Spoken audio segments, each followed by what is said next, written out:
ಸತ್ಯ ಸ್ನೇಹಕ್ಕಾಗಿ ಹೇಳಿರಬಹುದು.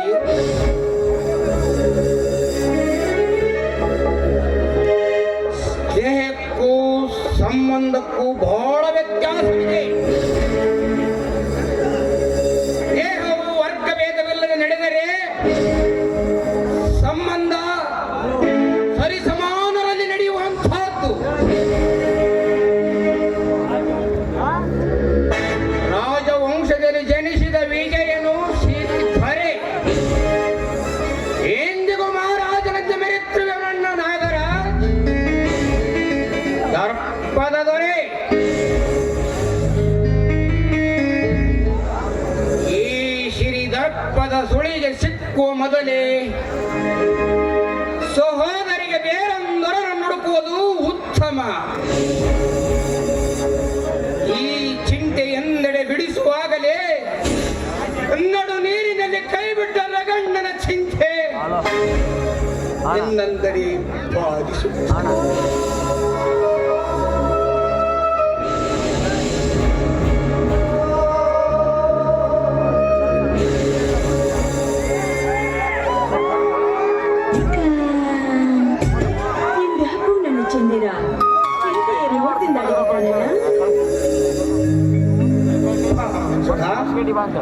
ಬಡವರ ಗೋಳ ಕಥೆಯನ್ನು ಕೇಳು ಬಾ. ಹಣದಾಸೆಗೆ ಬೆನ್ನ ಹಿಂದಿನ ಬಂಧುಗಳನ್ನೇ ತ್ಯಜಿಸಿದ ಅಣ್ಣನಿರುವಾಗ ಚಿಂತಿಸದೆ ನಗುತ್ತಾ ಇರಲಾಗುತ್ತೆ. ತಾರುಣ್ಯಕ್ಕೆ ಬಂದ ತಂಗಿ ಮದುವೆ ನೆರವೇರಿಸುವುದನ್ನು ಮರೆತು ನಾಯಿಯಂತೆ ಎಂದಲೂ ಅನ್ನಕ್ಕಾಗಿ ಒಲಿಯುತ್ತಿರುವ ಅಣ್ಣನನ್ನು ಕಂಡು ನಗುತ್ತಾ ಇರಲಾಗಿದೆ. ಹೋಗಲಿ ಬಿಡು ಮಂಜುಳ, ಬಡವರ ಗೋಳೊಂದು ಅಂಗದಂತೆ ಅದಿಲ್ಲದೆ ಅವರ ಬಾಳ್ವೆನೇ ಇಲ್ಲ. ಅದಿರಲಿ, ಇನ್ನ BA ಫೈನಲ್ ರಿಸಲ್ಟ್ ಏನಾಗಿದೆ? ಆಗಿದ್ದೀನಲ್ಲ ಚಂದ್ರು, ಇನ್ಮೇಲೆ ಕಾಲೇಜು ಚಿಂತೆಯೇ ಇಲ್ಲ. ಈ ಊರಲ್ಲಿ ನಿಮ್ಮೊಂದಿಗೆ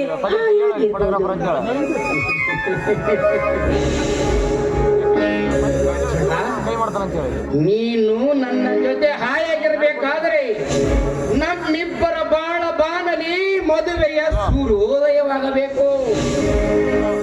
ಅದಕ್ಯಾಕೆ ಚಿಂತೆ ಚಂದ್ರು, ನೀವು ಸಮ್ಮತಿಸಿದ ಮರುಕ್ಷಣವೇ ನಮ್ಮನ್ನ ಜೊತೆ ಮಾತನಾಡಿ ಮದುವೆ ದಿನ ನಿರ್ಧರಿಸುವೆ ನಾನು. ಮಂಜುಳ, ಸುಖದ ಸುಪ್ಪತ್ತಿಗೆ ಸುಳಿದಾಡುವ ನಿನ್ನನ್ನು ದರಿದ್ರ ದೇವತೆ ಶೃಂಗಾರವನ್ನೆಂದಿರಲು ನನ್ನ ಮನೆಗೆ ಕರೆದೊಯ್ಯಿರಿ. ನಿಮ್ಮಿಂದ ಯಾವ ಭೋಗದ ಜೀವನವನ್ನ ಬಯಸಿ ಬಂದವಳಲ್ಲ ನಾನು. ನನಗೆ ಬೇಕಾಗಿರುವುದು ಶೃಂಗಾರದ ಅರಮನೆಯಲ್ಲ, ನಿಮ್ಮ ಪ್ರೀತಿಯ ಪವಿತ್ರವಾದ ಗುಡಿಸಲು. ನಿಮ್ಮ ಪ್ರೀತಿಯೇ ನನಗೆ ಐಶ್ವರ್ಯ, ನಿಮ್ಮ ಪ್ರೀತಿಯೇ ನನಗೆ ಬಂಗಾರ. ನಿನ್ನಂತ ಪರಿಶುದ್ಧ ಪ್ರೇಮಿಯನ್ನು ನನ್ನ ಬಾಳ ಸಂಗಾತಿಯನ್ನಾಗಿ ಪಡೆದಿರುವ ನನ್ನ ಪುಣ್ಯಕ್ಕೆ ಬೇರಾವ ಸಾಟಿ ಇಲ್ಲ ನೋಡು.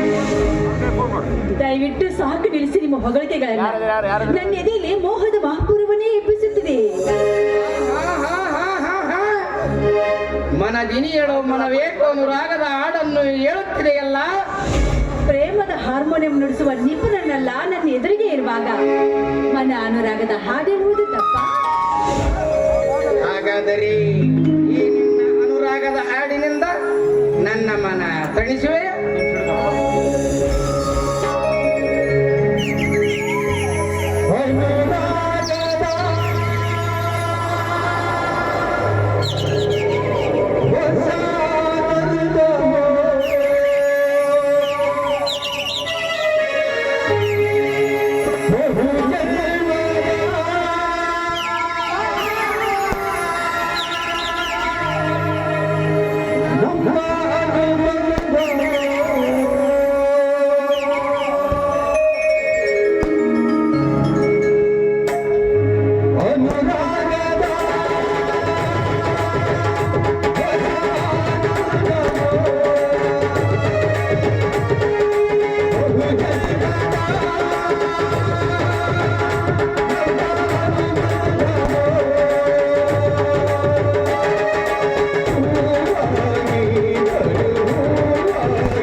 ಕಾಡಿಗೆ ಹೋಗಿ ಕಟ್ಟಿಗೆ ಕಡಿದುಕೊಂಡು ಬರಲು ಹೊತ್ತಾಗುತ್ತದೆ, ನಾನೇನು ಬರಲೆ?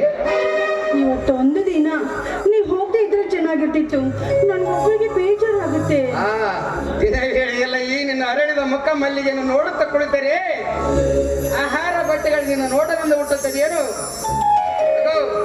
ಅಲ್ಲಿ ಸಂಜೆ ಆಗಲಿದೆ ಎಂದು ಸೂರ್ಯನು ಪಶ್ಚಿಮಕ್ಕೆ ಜಾರುತ್ತಲಿದ್ದಾನೆ. ನಾನಿನ್ನು ಬರಲೇ?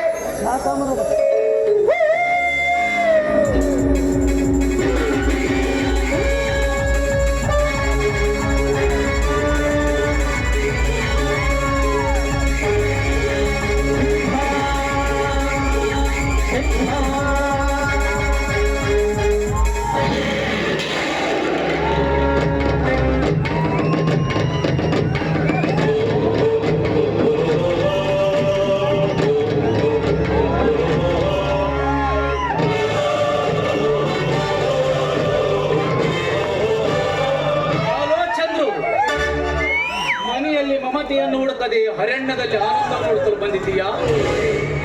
ನಮಸ್ಕಾರ. ಬನ್ನಿ ನಾಗರಾಜರೇ, ಕಾಡಿಗೆ ಕಟ್ಟಿಗೆ ಕಡಿಯಲು ಹೊರಟಿದ್ದೆ. ಅಷ್ಟರಲ್ಲಿ ಇವರು ಬಂದ ಕಾರಣ ನಾನು ನಿಲ್ಲಬೇಕಾಗಿತ್ತು. ಇವರ ಪರಿಚಯ ನಮಗೆ ಆಗಲಿಲ್ಲವಲ್ಲ. ಇವರು ಮಂಜುಳಾ ಅಂತ, ನಮ್ಮೂರ ಶೆಟ್ಟಿಯ ಸಹೋದರಿ. ಸಂತೋಷ, ಬಹಳ ಸಂತೋಷ. ನಮಸ್ಕಾರ ಶೆಟ್ರಿಗೆ. ಇಂಥ ಸುಂದರಿಯಾದ ಸೋದರಿ ಒಬ್ಬಳಿದ್ದಾಳೆಂದು ಮೊದಲೇ ಗೊತ್ತಿರಲಿಲ್ಲ. ಇಷ್ಟು ದಿನ ಪಟ್ಟಣದಲ್ಲಿ ಪದವಿ ಪರೀಕ್ಷೆ ಮಾಡುತ್ತಿದ್ರು. ಮೊನ್ನೆ ತಾನೇ ಅಭ್ಯಾಸ ಮುಗಿಸಿಕೊಂಡು ಹಿಂದಿರುಗಿದ್ದಾರೆ. ಇರಲಿ ನಾಗರಾಜ್, ತಾವೇಕೋ ಈ ಅರಣ್ಯದ ಕಡೆ ಬಂದಿದ್ರಲ್ಲ, ಏನು ಸಮಾಚಾರ? ಮನೆಯ ಕೆಲಸದಲ್ಲಿ ಮನಕ್ಕೆ ಬೇಜಾರಾಯಿತು.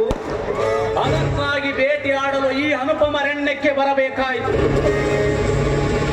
ಸರಿ ನಾಗರಾಜ್, ನೀವು ಭೇಟಿಯಾಡಿ. ನನಗೆ ಒಂದು ಸ್ವಲ್ಪ ಕೆಲಸವಿದೆ, ನಾನು ಹೋಗುತ್ತೇನೆ. ಇನ್ನು ಬರಬಹುದು. ಮಂಜುಳಾ, ನಾನು ನಾಳೆ ಭೇಟಿ ಆಗುತ್ತೇನೆ. ಬರಲೇ? ಬಾಯ್.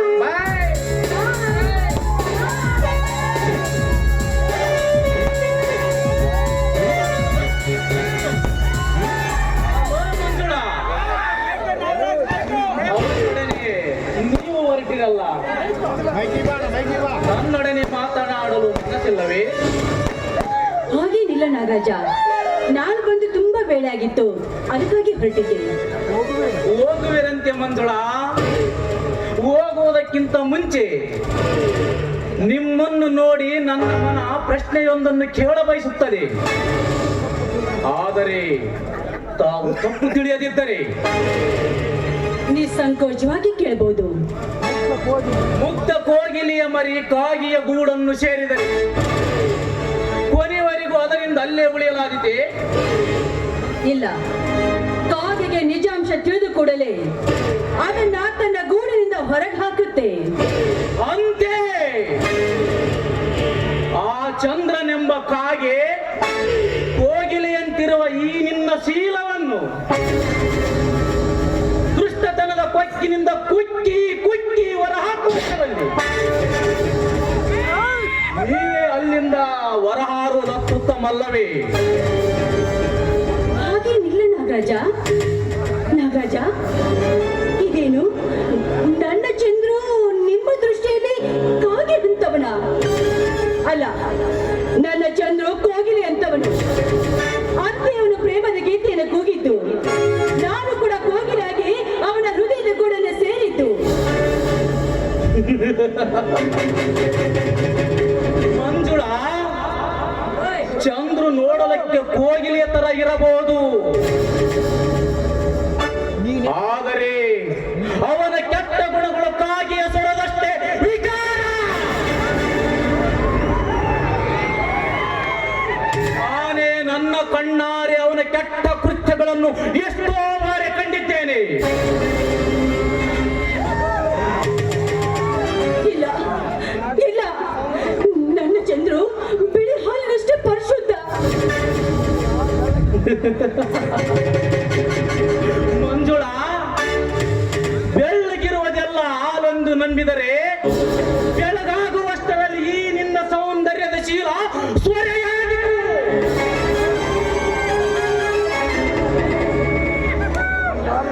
ಬಂಗಾರದಲ್ಲಿ ಕಸರುಂಟೆ, ಬಡವರಲ್ಲಿ ಮೋಸ ಉಂಟೆ. ಮೋಸ ವಂಚನೆ ಎಂಬುದು ಶ್ರೀಮಂತರ ಗೊತ್ತಿಗೇನಲ್ಲ.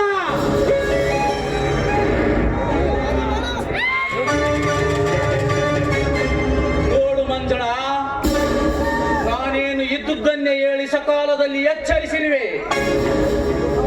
ಬೇಕಾದರೆ ನಿಮಗೆ ಸಾಕ್ಷಿಗಳನ್ನು ಕೂಡ ಒದಗಿಸಿವೆ. ಇಲ್ಲ, ಸಾಧ್ಯವೇ ಇಲ್ಲ. ನನ್ನ ಚಂದ್ರನಷ್ಟೇ ನಿರ್ಮಲ. ಆ ಚಂದ್ರನಲ್ಲಿ ಕಪ್ಪು ಕಲೆಗಳಿವೆ ಎಂಬುದನ್ನು ಅರಿಯಲಾರಿಯೇ ಮಂಜುಳ? ಏನೇ ಆಗ್ಲಿ, ನಾನ್ ಮಾತ್ರ ಈ ವಿಷಯ ನಂಬ್ಲಾರೆ. ಮಂಜುಳ, ನೀನೆಷ್ಟೇ ವಿದ್ಯೆ ಕಲಿತರೂ ಬುದ್ಧಿ ಇಲ್ಲ ನೋಡು ನಿನಗೆ.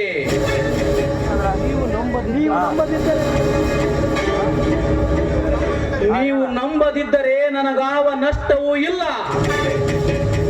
ನೀವು ನಂಬಿದರೆ ನನಗಾವ ಲಾಭವೂ ಇಲ್ಲ.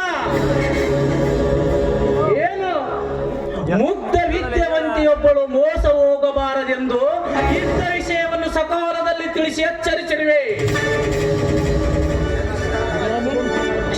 ರಾಜ, ಅದ್ಯಾಕೋ ನನ್ನ ತಲೆ ತುಂಬಾ ಬಿಸಿ ಆಗ್ತಾ ಇದೆ. ನಾನು ಮನೆಗೆ ಹೋಗ್ತೀನಿ, ನೀವು ಬರುವಿರಾ? ನಾ ಇನ್ನು ಬರಲಾಗುವುದಿಲ್ಲ ಮಂಜುಳ. ನಾ ಭೇಟಿಯಾಡುವುದೇ ಮುಗಿದಿಲ್ಲ. ಯಾಕೆ? ಇಂದ್ಯಾವ ಭೇಟಿ ಸಿಕ್ಕಿಲ್ವೇ? ಇಂದು ಇಲ್ಲೇ ಸಮೀಪದಲ್ಲಿ ನಾನೊಂದು ಸುಂದರವಾದ ಜಿಂಕೆಯೊಂದನ್ನು ಕಂಡೆ. ಆ ಜಿಂಕೆಯನ್ನು ಕಂಡು ಕೋವಿಯನ್ನು ಕೈಗೆತ್ತಿಕೊಂಡು ಗುರಿಯಿಟ್ಟು ಗುಂಡಾರಿಸುವಷ್ಟರಲ್ಲಿ ಆ ಜಿಂಕೆ ತಿರುಕನೊಬ್ಬನ ಮುರುಕು ಬಾಣಕ್ಕೆ ಸಿಕ್ಕಿತು. ಅವನಿಂದ ಬಿಡಿಸಿಕೊಂಡು ಉಪಚರಿಸಿ ಹಾಕಿದ್ದೇನೆ. ನೋಡೋಣ, ಬದುಕಿದರೆ ಅದರೊಡನೆ ಚಿನ್ನಾಟ, ಸತ್ತರೆ ಅದರ ದೇಹದ ಮಾರಾಟ. ನೀವು ಉಪಚರಿಸಿ, ನಾನು ಹೋಗಿ ಬರ್ತೀನಿ.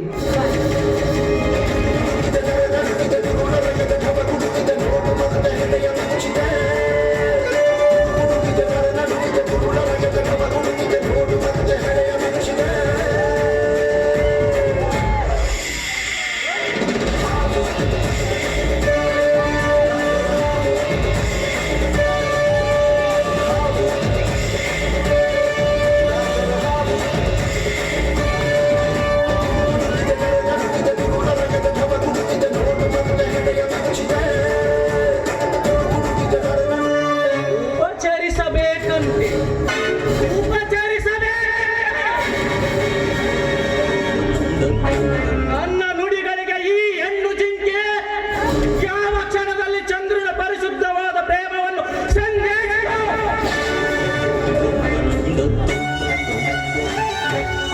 ಆಗಲೇ ಈ ಹೆಣ್ಣು ನನ್ನ ಮರಳ ಮಾತಿನಿಂದ ಉಪಚಾರ ಪಟ್ಟಂತೆ. ಇಷ್ಟನ್ನು ತಿಳಿಯದ ಈ ಶಕ್ತಿಯ ಸೋದರಿ ನಿಜವಾದ